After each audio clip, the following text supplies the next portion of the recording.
नमस्कार साथियों, आज हम पढ़ने वाले हैं एनसीईआरटी गणित कक्षा 10 प्रश्नावली 5.3 का प्रश्न क्रमांक 10वां। अगर आप चाहते हैं कि अपनी भाषा में बिल्कुल साधारण तरीके से आपको गणित सीखने को मिले तो ये प्लेटफॉर्म आपके लिए है। बस शर्त इतनी है कि आपको वीडियो पूरा देखना है। अगर आपने वीडियो पूरा देखा तो इस बात की मैं गारंटी लेता हूँ कि इन सवालों को आपको कहीं पर समझने की ज़रूरत नहीं पड़ेगी। तो आइए इस सवाल को हम करते हैं। ये सवाल है 10वां। इसके पिछले सवाल एक एक करके बता चुके हैं, तो आप प्ले लिस्ट में जा कर के आराम से देख सकते हैं। इसमें हमें A1 A2 दर्शाइए कि A1 A2 AN से एक AP बनती है, यानी कि पहला पद दूसरा पद इस प्रकार क्या है, एक AP बनती है। यदि AN नीचे दिए गए अनुसार परिभाषित है, हमें ये AN के मान दिए गए हैं। तो AN का मान क्या दिया गया है यहाँ पर, तो AN का मान दिया गया है हमें 3 + 4N। अब देखिए जहाँ पर जो n है, ये n है, यहाँ लिख देते हैं। an का मान क्या दिया गया है, 3 + 4n। जो n है वो क्या है, पदों की संख्या है। अब यहाँ पर n बराबर हम क्या रख सकते हैं, 1 रख सकते हैं, ये पहला पद प्राप्त हो जाएगा। n बराबर हम 2 रख सकते हैं, तो इससे दूसरा पद प्राप्त हो जाएगा। n बराबर हम 3 रख सकते हैं, इससे तीसरा पद प्राप्त हो जाएगा। और जैसे ये पहले दूसरे तीसरे पद प्राप्त हो जाएंगे तो हमें AP प्राप्त हो जाएगी। और AP अगर हमको मिल गई है तो हम A और D के मान आसानी से निकाल सकते हैं। जब हमें A और D के मान पता लग जाएगा तो हम 15 पदों का योग भी निकाल सकते हैं। तो ये सब प्रोसेस है, समझ में आ गया होगा आपको। यानी कि यहाँ पर ये क्या है, AN के मान दिए गए हैं और इसमें n क्या है, n है पदों की संख्या। यानी हम अगर हम n बराबर n की जगह हम 1 रखें तो पहला पद हमको प्राप्त होगा, n की जगह हम 2 रखें तो दूसरा पद प्राप्त होगा, n की जगह 3 रखेंगे तो हम तीसरा पद प्राप्त होगा। अब जब पहले दूसरे तीसरे पद प्राप्त हो जाएंगे तो हमें क्या बन जाएगी, एक AP बन जाएगी। और जब एक AP बन जाएगी तो A और D के मान हम आसानी से उससे निकाल सकते हैं। जब A और D के मान हम निकाल सकते हैं तो क्या हो जाएगा, A और D के मान हमको पता लग जाएगा तो हम 15 पदों का योग का फॉर्मूला लगा करके उसको भी आसानी से सॉल्व कर सकते हैं। तो अब इस सवाल को हम करते हैं। सबसे पहले हमें क्या निकालना है, पदों की संख्या निकालना है। पहले n बराबर हम 1 रखेंगे, फिर 2 रखेंगे, फिर 3 रखेंगे। तो यहाँ पर रखते हैं A1, n की जगह क्या रख रहे हैं हम, 1 रख रहे हैं। 3 + n की जगह 1 रखेंगे तो 1 का क्या हो जाएगा, इसमें गुणा हो जाएगा। तो हो जाएगा A1 बराबर 3 + 4 = 4, 4 और 3 जोड़ेंगे, ये कितना हो गया, 7। इसी प्रकार A की जगह हम क्या रख रहे हैं, A2 है दूसरा। तो इसमें 3 + 4, n की जगह कितना रखेंगे, 2। तो ये हो गया है A2 बराबर 3 + 4 दूनी 8, और 8 और 3 कितने होते हैं, 11। यानी A2 का मान कितना मिला हमें, 11। इसी प्रकार A3, यहाँ पर क्या हो जाएगा, 3 + 4, n की जगह कितना रखेंगे हम, गुणित लगा करके 3। तो ये हो जाएगा A3 बराबर 3 + 4 = 12, और 12 में 3 जोड़ेंगे तो हो जाएगा 15। यानी हमें ये पहला पद, दूसरा पद और तीसरा पद इस प्रकार प्राप्त हो गए हैं। तो AP क्या बनेगी हमारी, AP बनी 7, 11, 15 ... इस प्रकार हमें क्या है, ये AP प्राप्त हो गई है।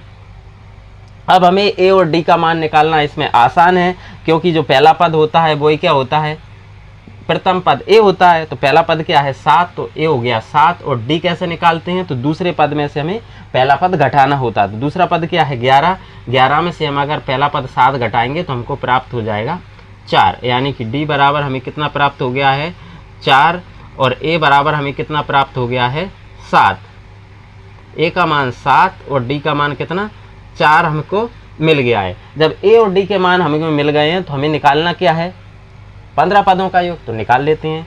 तो यहाँ पर क्या हो जाएगा, S15 बराबर फॉर्मूला लगेगा n/2 + 2A + n - 1 × D, कोष्ठक के अंदर बंद, कोष्ठक बंद।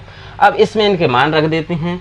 तो n बराबर कितना लिखेंगे यहाँ पर, 15/2, कोष्ठक के अंदर 2, A की जगह कितना हमको प्राप्त हुआ है, 7। तो यहाँ पर लिख देंगे हम 7 + n, n कितना है 15, और ये 15 - के 1 गुणित D की जगह हमको क्या प्राप्त हुआ है, 4। तो यहाँ पर हम लिखेंगे 4। अब इसको और सॉल्व कर देते हैं। तो ये हो जाएगा 15/2, 5 थोड़ा ठीक से बना देते हैं, और ये हो गया 7 दूनी 14 + 15 में से 1 घटा तो कितना बचा, 14, और 14 चौके 56, क्योंकि यहाँ पर क्या बचा, 15 में से 1 घटेगा तो 14, 14 हम 4 का गुणा करेंगे, 14 चौके 56, इसको हम जोड़ देते हैं तो ये हमको प्राप्त हो जाएगा 15/2 गुणे 70। 2 से अगर इसको काट देंगे तो ये 35 बार कट जाएगा। और इसको अब इधर कर देते हैं तो हमें क्या है 35 और 15 का गुणा करना है। इधर क्या बचा 15, इधर बचा 35, तो 35 गुणित 15 का कर लेते हैं। 15 5 75, 75 की 5 हासिल 7, 15 3 45, 45 और 7 52, यानी कि कितना हो गया 525 हमको एस 15 का मान प्राप्त हो गया है। अब ये तो आ गया है इस पहले an का मान। इसी तरह हम इसका दूसरे वाले का मान निकालेंगे। तो आप चाहें तो इसका स्क्रीनशॉट ले सकते हैं। दूसरा वाला दिया है an बराबर 9 - 5n। इसमें भी हम सेम प्रोसेस करेंगे। क्या करेंगे, n पदों की संख्या, तो n की जगह पर हमें पहला 1 रखना है, फिर 2 रखना है, तो फिर 3 रखना है, तो पहला दूसरा तीसरा पद प्राप्त हो जाएगा। और जैसे ही प्राप्त हो जाएगा तो उससे हमें AP बना लेंगे, और AP बनाने के बाद में A और D के मान निकालेंगे, और फिर 15 पदों का योग लगा करके उसको सॉल्व कर देंगे। तो करते हैं इसको। सबसे पहले हमें n की जगह पर हम 1 रख रहे हैं, तो ये हो जाएगा n - 5 गुणित 1, यानी कि ये हो गया A1 बराबर 9 में से 5 कम 5, यानी कितना बचा 4। अब हम रख रहे हैं एक n की जगह पर 2, तो ये हो जाएगा 9 - 5 गुणित 2, तो ये हो जाएगा A2 बराबर 9, 5 दूनी 10, यानी 10 में से 9 घटे तो कितना आ जाएगा -1। इसी प्रकार हम रख रहे हैं अब A3, तो ये हो जाएगा 9 - 5 गुणित 3, तो ये हो गया है 9, 5 3 हो जाएगा 15, यानी कि ये हमको प्राप्त हो जाएगा 15 में से 9 घटना है, तो ये बचेगा -6। अब हमें AP क्या प्राप्त हो गई है, तो हमें AP प्राप्त हो गई है। पहला है 4, दूसरा है -1, तीसरा है -6, और डॉट डॉट डॉट, इस प्रकार ये AP हमको प्राप्त हो गई है। इसमें हमें निकालना क्या है, तो इसमें निकालना है हमें A और D। तो ये निकालना आसान है, क्योंकि जो पहला पद होता है वही A होता है, तो A बराबर कितना हो जाएगा 4, और D निकालने के लिए क्या है, दूसरे पद में से हम पहला पद घटाते हैं, दूसरा है -1, पहला घटाएंगे -4, तो ये माइनस हो जाएगा जोड़ करके -5, यानी D हमको क्या क्या प्राप्त हो गया है -5, और A कितना प्राप्त हो गया है 4। यहाँ लिख देंगे D बराबर -5। अब जब A और D प्राप्त हो गया है हमें, तो हमें क्या फॉर्मूला लगाना है, 15 पदों का योग वाला फॉर्मूला हम लगा देंगे तो आसानी से हल हो जाएगा। तो इसको करते हैं। S15 बराबर हो जाएगा n/2 कोष्टक के अंदर 2a plus n - 1 into D कोष्टक बंद। इस फॉर्मूले में हम इसको जमा देंगे। तो करते हैं इसको। पद n की जगह पर कितना लिखा होगा 15/2, 2a का मान हमको कितना प्राप्त हो गया है 4, प्लस n कितना है 15 -1 गुणित d की जगह पर हमको -5 प्राप्त हुए हैं। अब इसको और सॉल्व कर देते हैं। तो ये हो जाएगा 15/2, 4 दूनी 8, प्लस 15 में से 1 घटा तो हो गया 14, 14 पंजे होते हैं 70, तो ये हो जाएगा -70।